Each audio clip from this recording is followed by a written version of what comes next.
Good evening. 9/11. Ladies and gentlemen, what if I told you 9/11 changed the way we play games and the way they're made? Would you believe me?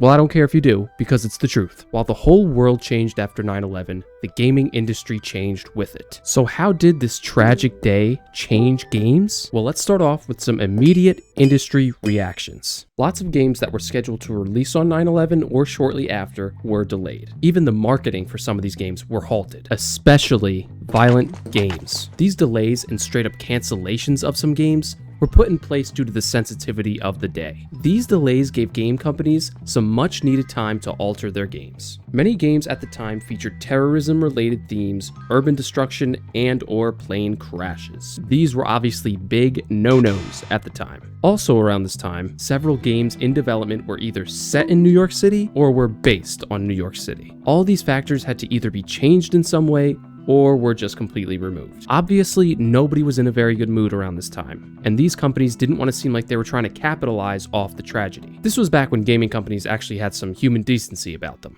For example, Tony Hawk's Pro Skater 3. One level in the game depicted a plot of terrorists that were going to bomb a passenger plane. I have zero idea why a level like this would even be included in a Tony Hawk Skater game to begin with, but nevertheless, it was altered pretty heavily. The terrorists were reskinned to be pickpockets, and the whole plot of the level was changed. In Metal Gear Solid 2, a scene was removed where the Statue of Liberty gets blown up, for obvious reasons. Rockstar's Grand Theft Auto 3 also had some big changes, especially since it was based in New York. One, the colors on both the police cars and police officers' clothing were changed. They were originally made to look more like the NYPD's colors, but after the attacks, they were changed to look more like the LAPD's. Two, missions that involved planes were heavily toned down. One mission that had you hijacking a plane was completely cut from the game. Even the AI planes that fly around the map were changed so that they didn't fly too close to any buildings. And three, some lines of dialogue were cut from both the pedestrians and radio stations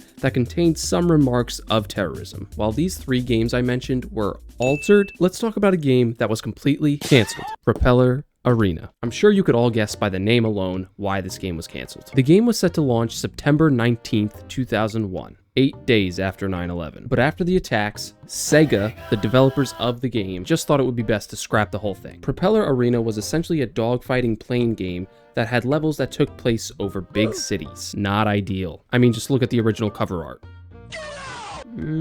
While researching this game, I came across a Reddit thread where one of the developers shares his experience with the game. But of course, he could be lying for some reason, so take whatever he says with a grain of salt. I worked there when it was canceled. It was 99% done, and only a few bug fixes were left. There was an idea floating around to put it on GameCube, but it never got the okay for whatever reason, to which somebody responded to him with, "I am surprised Sega never dusted it off years later, considering it was just basically a finished product, but I totally understand why it was canceled in 2001. To which the developer responded again. They always wanted to do something with it to get a little money back on their investment, and the team was bummed that all their hard work no one got to play. Luckily though, a nearly finished version of the game was leaked online somewhere in the mid-2000s, so Propeller Arena is available to play today through emulators. Pretty much every game that released around 9/11 had some sort of in-game content changed. But what about the stuff that wasn't in the game? The marketing for all these games also had to be changed. The E3 teaser trailer for GTA 3 involved several explosions in the city. I'm sorry about the quality, but you get the idea. There are no explosions in the main trailer for the game. Another example is Command and Conquer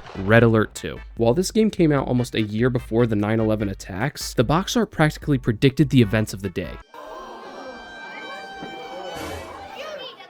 Oh my god. Since the game had been out for a while already, EA didn't feel the need to re-release the game with different cover art. They simply started printing some toned down box art that was being shipped to other regions. While everything we've talked about so far happened very quickly after 9/11, what were some of the long-term effects that it had? One, there was and still is a heightened sensitivity to violent and terrorist-related content in video games. Publishers are much more careful with what they put into their video games these days. Also, rating boards like ESRB and PEGI became a whole lot stricter after 9/11. Developers started running game scripts and cutscenes through legal teams for sensitivity checks, especially if a game featured real-world parallels. After 9/11, real-world parallels became an absolute mainstay in video games. While before 9/11, most games had a clear-cut, over-the-top enemy, After 9/11, there was a distinct change in tone. Villains weren't so clear-cut anymore. More and more games involved realistic and political settings, like the Middle East. Around this time, we also saw a boom in realistic military shooters. Games like Call of Duty and Medal of Honor absolutely flooded the markets after 9/11. Even the US Army themselves released a shooter. It was called America's Army, and it was literally used as a recruitment tool for the military. Wow. A lot of these shooters were also extremely patriotic. One of the better examples of this was Call of Duty 4 Modern Warfare. Released in 2007, COD 4 has an extremely realistic setting and villain for its time, and is seen as extremely patriotic because you have a bunch of US military men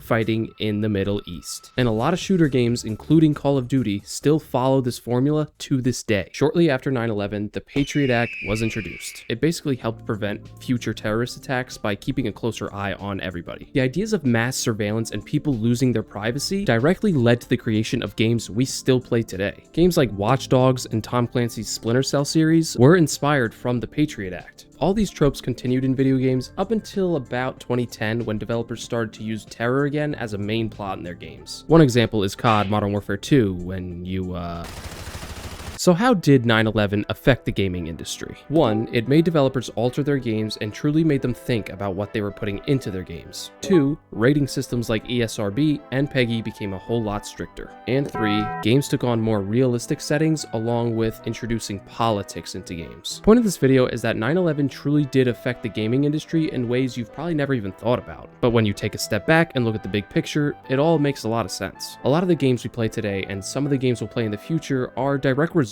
of 9/11. Thank you for watching, and I truly hope you learned something new today. Anyways, that's all I really got for you. Leave a like if you liked, and I don't really have an outro, so...